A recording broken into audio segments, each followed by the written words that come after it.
কৰবি? ম্যাডাম আপনি পুলিশ হয় ওকে কোৰ্টত ল'ব কিন্তু আইনৰ কথা মতে উঠা বহা কৰা আপোনালোকৰ আইনৰ ৰক্ষকক আচল জেগা দেখুৱা বোলে কোলাটো বেলেগ আপোনালোকক কোনোবাই কাৰোবাৰ এগেইনষ্টত কিবা কমপ্লেইন দিলে আপোনালোকে শুদ্ধ বিচাৰ নকৰাকৈ একশ্যন লয় আৰু শুদ্ধ মই নহওক মোৰ টকা কি ডোর মানে ম্যাডাম আসল মাল এইটো উঠাই লৈ যাও নেকি মই কথা পাতি আছো কাকতি। ঐ ছোৱালী, তই সঁচাকৈ ইয়াত থাকি পঢ়ি আছ?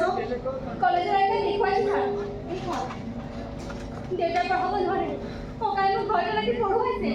মানে তাই কলেজত খবৰ দেউতাকে হায়দৰাবাদত চাকৰি কৰে তাক ফোন কৰি সোধক না এইবোৰ জানা আমাৰ দৰকাৰ নাই ভাই উঠাব আহিছো যাব লাগিব প্লিজ ডোন্ট মাইণ্ড হা ককা আহকচোন বোলো অভাৰটেক কৰিছে কিয় কাকতি? কেতিয়া ক'ত কি কৰিব লাগে মই কওঁ, অৰ্ডাৰহে ফ'ল' কৰিব আপুনি। ডিচিশ্যন নল'ব, যাওক। ম্যাডাম